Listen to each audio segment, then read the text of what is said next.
Hello students, welcome to Jaspal classes.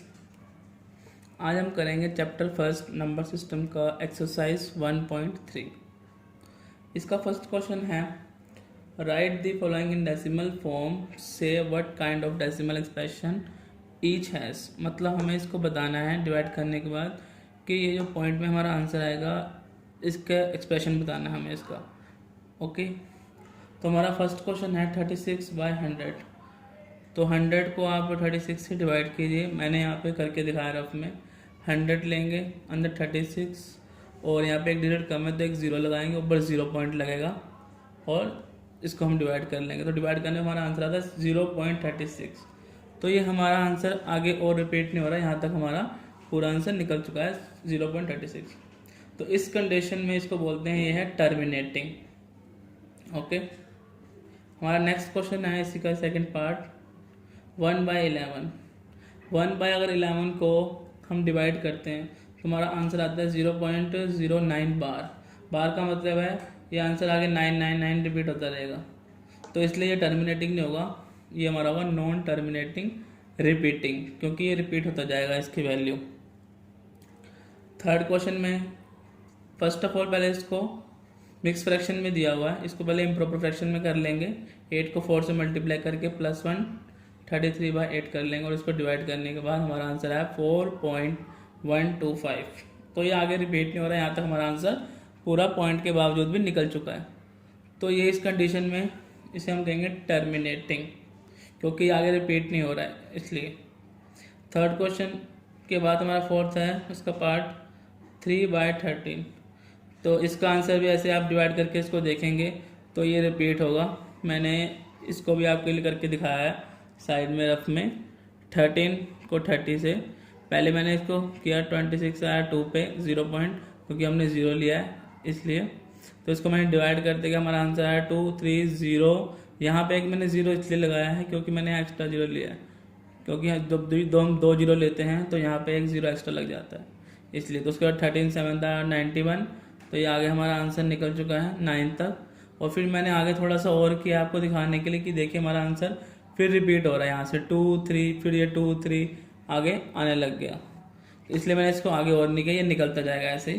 तो बस यहीं तक जहाँ से रिपीट होना शुरू हो जाए वहाँ तक बस लिख के छोड़ देंगे, ऊपर ऐसे बार डाल देंगे। तो इसका मतलब ही बार का मतलब यही होता है, रिपीटिंग ही आगे होता रहता है। तो इसका आंसर भी हमारा क्या हो जाएगा, नॉन टर्मिनेटिंग रिपीटिंग।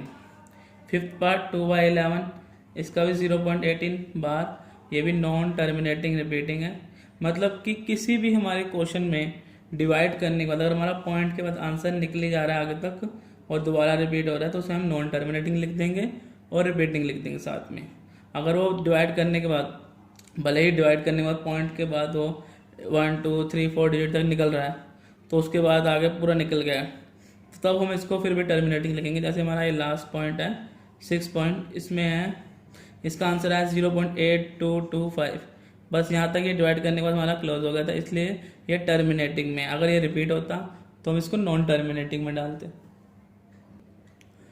अब हम चलते हैं सेकंड क्वेश्चन की तरफ। सेकंड क्वेश्चन हमारा है you know that 1/7 is equal to 0.142857 bar. ये 1/7 की हमें वैल्यू दी हुई है और आगे हमें बताया can you predict what is the decimal expansion of the 2/7 3/7 4/7 something 5/7 और 6/7। इसलिए इन सब की हमें वैल्यू पूछी है, बट ये कह रहा है without actually doing the long division, मतलब बिना डिवाइड किए हमें इसको बताना है। तो हम कैसे बताएंगे, हमें इस क्वेश्चन में 1/7 की वैल्यू दे रखी है, ये आप देख सकते हैं 1/7 की वैल्यू हमें दे रखी है। तो हम क्या करेंगे, ये सभी के नीचे 7 है जिसकी हमें वैल्यू निकालनी है। जैसे फर्स्ट है हमारा 2/7, तो हम इसमें से क्या करेंगे 2 को अलग कर देंगे, 2 × 1/7। तो इससे क्या होगा 1/7 की वैल्यू हमारे पास है ही है ऊपर ये दी गई क्वेश्चन के अंदर। तो हम क्या करेंगे 1/7 की वैल्यू को 2 से मल्टीप्लाई कर देंगे सिंपली।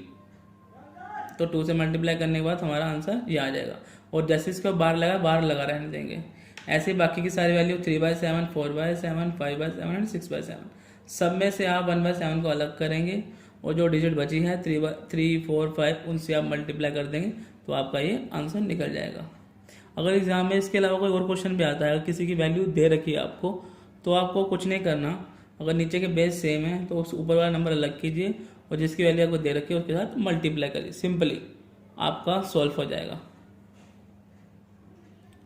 तो नेक्स्ट थर्ड क्वेश्चन हमारा है, इसमें क्या करना है आपको, express the following in the form p by q where p and q are integers, q not equal to 0।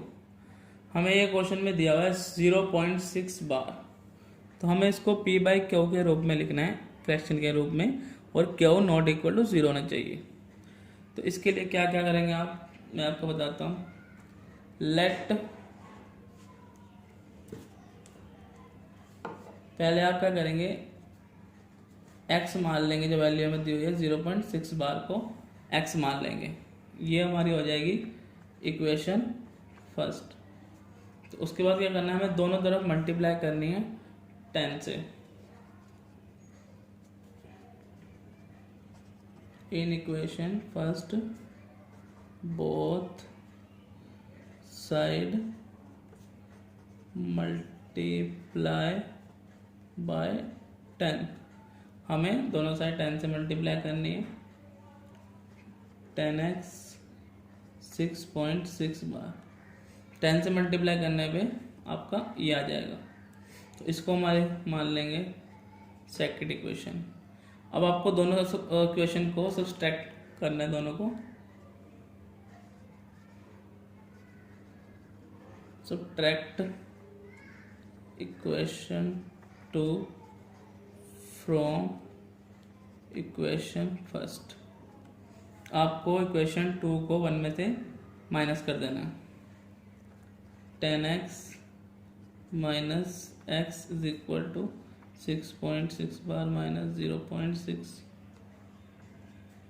तो ये हमारा बच जाएगा 6 और यहाँ से 9x, तो यहाँ से x की वैल्यू क्या आ गई 6/9। आप चाहे तो इसको काट के भी ले सकते हैं 3 के टेबल पे, 3 2 6 3 3 9, या तो ऐसे भी छोड़ सकते हैं।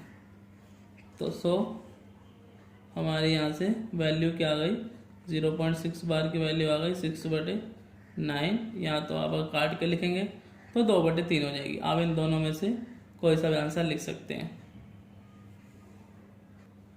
आपको मैं एक और बात बता दूं, ऐसे क्वेश्चंस के लिए नोट में मैंने बात लिखी है। इसमें क्या होता है, अगर आपका कोई भी क्वेश्चन आता है ऐसा, जैसे कि 0.5 बार है, तो वहाँ पे आपको मल्टीप्लाई करनी होगी 10 से, ये बात आप ध्यान रखें।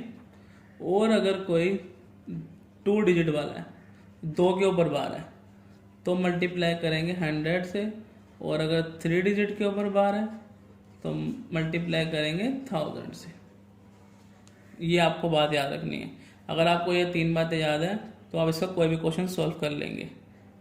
इस क्वेश्चन के अंदर 3 पार्ट हैं, तो मैंने आपको फर्स्ट पार्ट करवाया, अब मैं आपको कराऊंगा इसका पहले थर्ड पार्ट, जिसमें 1000 से मल्टीप्लाई वाला क्वेश्चन है। फिर मैं आपको सेकंड पार्ट कराऊंगा, वो बाद में क्यों कराऊंगा वो मैं आपको अभी बताता हूँ। पहले थर्ड क्वेश्चन की ओर चलते हैं।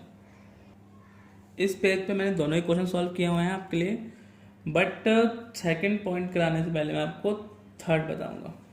ओके, इसके अंदर आप देख सकते हैं 3 के ऊपर बार है 0.001। Let x is equal to 0.001 bar, इसको उसी की तरह सेम क्वेश्चन है, फर्स्ट इक्वेशन मान लेंगे।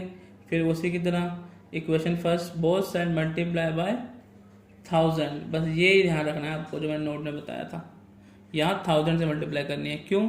क्योंकि 3 के ऊपर बार है इसलिए। तो आगे सेम प्रोसेस ही है, 1000 मल्टीप्लाई करेंगे, आपका यह आ जाएगा 1000x और यह आ जाएगा 1.001 बार। फिर उसी के अकॉर्डिंग सेकंड में से फर्स्ट को आप माइनस कर देंगे, तो आपके पास बच जाएगा 999x और इक्वल टू ये 1 बच जाएगा। x की वैल्यू आ गई 1/999। ओके, तो ये वैल्यू निकल गई। अब मैंने आपको बताया था कि मैंने आपको पहले थर्ड क्वेश्चन इसका पार्ट क्यों करवाया, क्योंकि जो इसका सेकंड पॉइंट है आप इसमें देख सकते हैं 0.47 बार, इसके एक के ऊपर बार है, बट आगे एक नंबर और जुड़ा हुआ है। तो पहले मैं आपको बताऊंगा कि इसमें ऐसे क्वेश्चनों को कोई आ जाए तो कैसे करेंगे। तो ऐसे क्वेश्चंस में हम क्या करेंगे, पहले की जो बार है उसको हमेशा अलग रखना है साइड में, चाहे आपको इसमें 2 बार मल्टीप्लाई करनी पड़े। तो इसमें क्या करेंगे आप, पहले तो लेट करके x को मान लेंगे 0.47 बार, फर्स्ट इक्वेशन हो जाएगी। तो पहले हमें फर्स्ट इक्वेशन को 10 से मल्टीप्लाई करना है। ओके, तो हमारा आ जाएगा 10x और 4.7 बार। ये मैंने क्यों किया, ताकि हमारा 4 यहाँ आ जाए और ये 7 बार सेपरेट हो जाए पॉइंट के बाद। और अगेन इक्वेशन फर्स्ट को ही मैंने बोथ साइड मल्टीप्लाई किया है पर 100 से, इसको मैंने, तो आ गया हमारा 100 है एंड 47.7। ये 47 इसलिए आया क्योंकि 7 बाहर है, यानी कि 7 बार बार इस पर आता था, इसलिए हम एक 7 को इसको अलग कर लिया। 100 करने के बाद ये दो चीज़ें अलग होगी, तो 7 बार बार है, 2-3 बार काफ़ी आगे तक है, तो इसलिए एक 7 आगे हो गया 100 से मल्टीप्लाई करने के बाद। तो ये हमारी होगी equation first, second and third. तो फर्स्ट का तुम्हारा कोई काम नहीं है क्योंकि उसको तो हमने पहले एक बार 10 से मल्टीप्लाई कर लिया, 100 से। तो अब इसमें क्या है, दोनों में 7 बार दोनों पॉइंट के बाद आ गए हैं।